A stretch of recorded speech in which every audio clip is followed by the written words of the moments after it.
A Bíblia, em São João 16, verso 2, Jesus Cristo disse assim: olha, aqueles que tirarem a vossa vida estarão cumprindo para Deus um favor. Meus irmãos, aceitar a morte não é uma coisa fácil.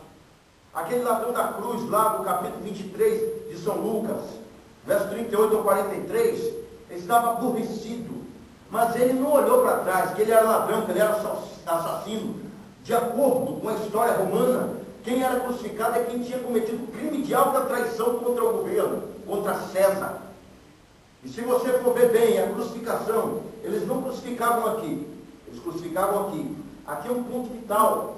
Se você num dia de calor colocar aqui um pano molhado, você vai se sentir refrescado, é bom no pescoço, porque é um ponto vital. Eles furavam aqui para aumentar a dor, e ao mesmo tempo, quando eles suspendessem a pessoa, quando ela fosse jogada para frente, saísse rasgando até aqui. Ó. E se Jesus fosse pregado nas mãos, ia rasgar os ossos da mão dele e ele ia cair no chão.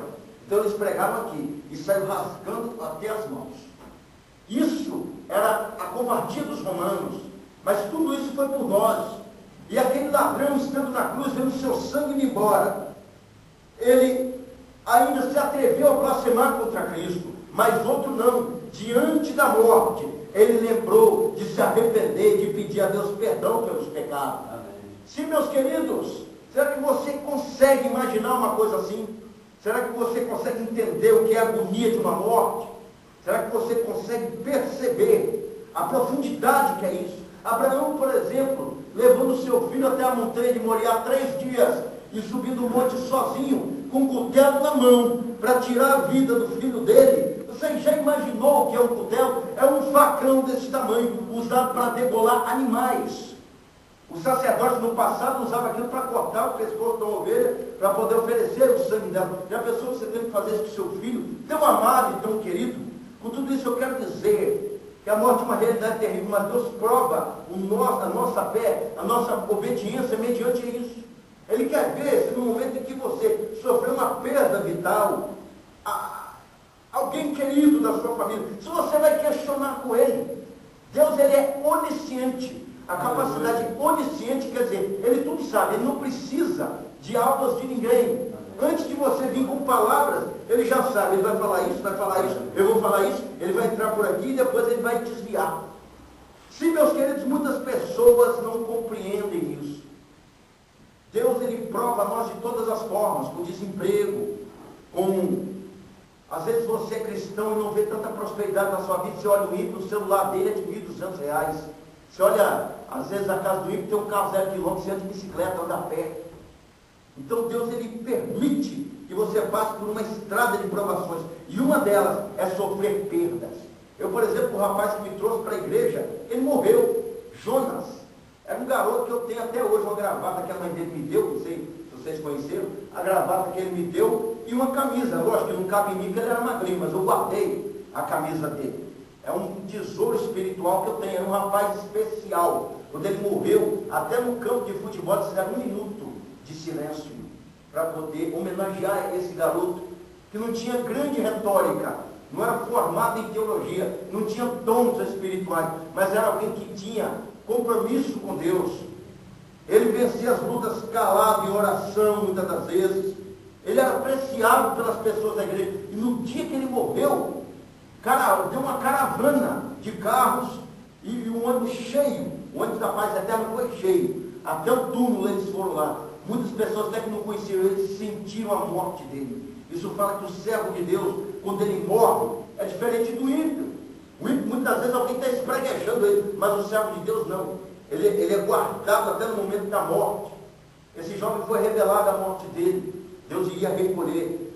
Agora você imagina a mente da mãe dele diante de uma revelação dessa. Graças a Deus, é uma crente da Assembleia de Deus, uma pessoa que entende isso. Mas será que você entenderia?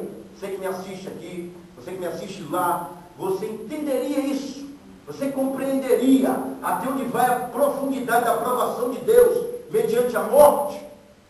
Será que você não criticaria Deus? É o caso do Marcelo Fabião Mendes. É um rapaz tão bonito, expressivo, passou no linha direta. Por vítima de inveja, ele foi espancado, bateu principalmente no rosto do garoto. O garoto parecia tão mulher, tão bonito. vistoso, rapaz novo. As meninas da escola tinham prazer de carregar até a bagagem dele nas costas. Quando ele, por exemplo, dava um autógrafo, nossa, elas ficavam empolvorosas. E o rapaz foi vítima de uma covardia. O pai dele ofendeu Deus e se revoltou contra a sociedade. Meus queridos, como você reage diante de uma situação de provação? Como você reage? Noemi, ela simplesmente se recolheu como uma viúva, possivelmente, lá no Oriente Médio, as viúvas andam de branco, né? Aqui no Brasil que anda de preto, não. Lá no Oriente Médio, possivelmente colocou uma roupa branca, abaixou o seu semblante e foi andando humildemente. Será que você tem esse espírito humilde?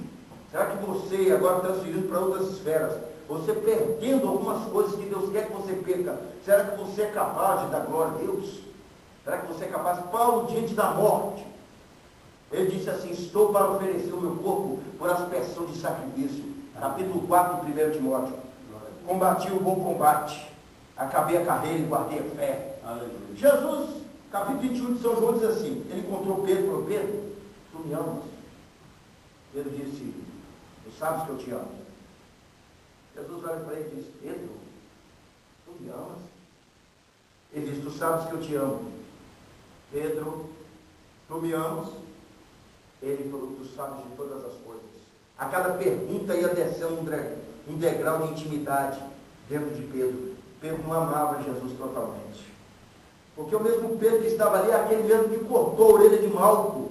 Mas ele não ia cortar, ele queria matar o rapaz. E assim somos nós, meu irmão, nós somos hipócritas diante de Deus. Nós pregamos e não vivemos muitas das vezes. Muitas vezes queremos exigir isso do ímpio, que ele tem que mudar, que ele tem que se converter, e nós ainda não mudamos, nós ainda não nos convertemos. E Jesus falou o seguinte: olha, Pedro, quando você se converter, praticamente está dizendo, você é um mentiroso, rapaz, você não me ama coisa nenhuma. Ele falou: quando você se converter, apacenta as minhas ovelhas.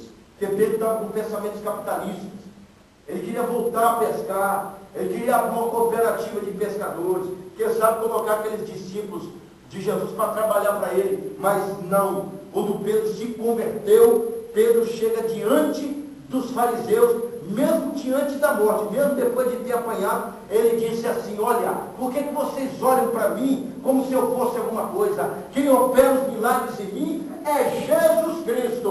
Glórias a Deus. Glória a Deus. Já na sua segunda epístola, no capítulo 1, o verso 18, Pedro diz assim: olha, irmãos, eu não vou estar convosco muito tempo.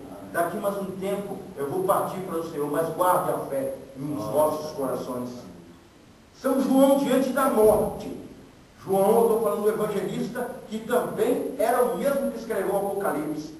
Quem não conhece a história, ele foi lançado na ilha chamada Patmos, que ficava a 240 quilômetros da igreja onde ele pastoreava. Ficava muito longe. Ele foi lançado numa ilha prisão, mas antes disso, ele foi chantageado. César disse: olha, você é um homem público. Você é um homem que tem presença religiosa.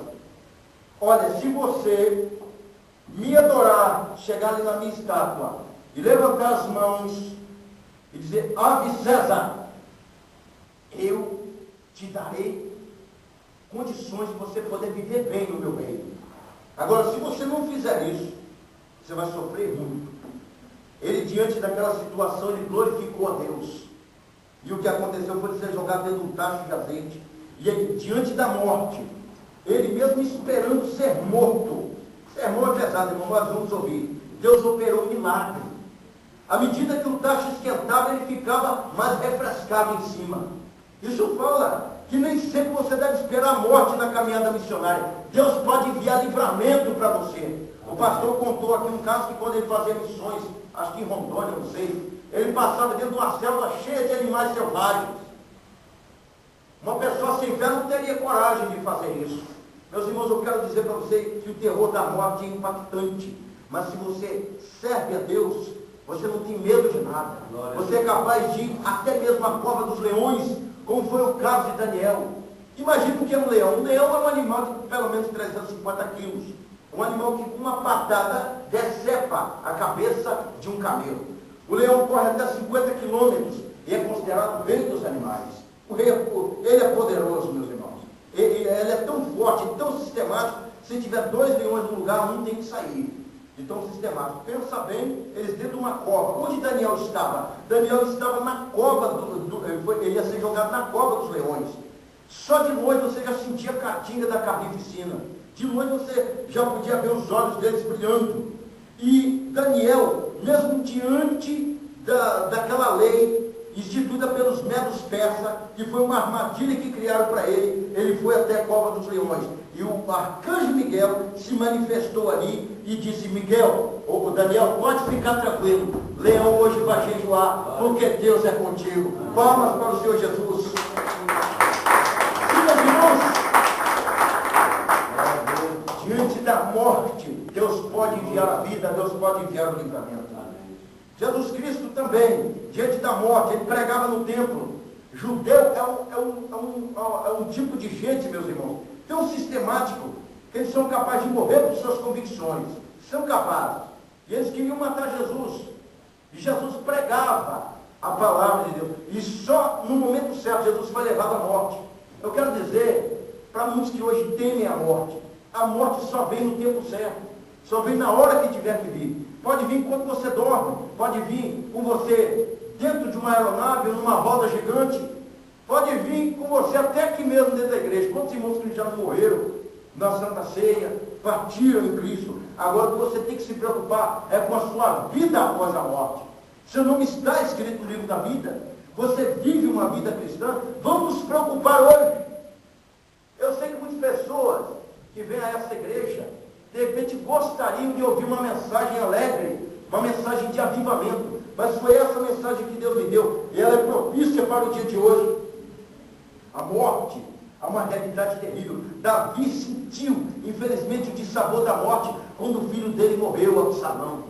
O filho dele se revoltou contra ele, perseguiu ele, tomou as concubinas dele e o reino dele, mas Deus disse: eu mato e firo todo aquele que quiser destruir o castelo que eu fiz para os meus servos. Amém. Deus se lembrou que Davi viveu na caverna de Adulão, foi perseguido por Saul, que Davi viveu terríveis humilhações, e Deus disse: eu usei o meu servo há muito tempo atrás para profetizar a sua exaltação. E não vai ser o filho do diabo que vai tomar o que é seu. Pode ser o seu filho, mas ele vai descer a sepultura.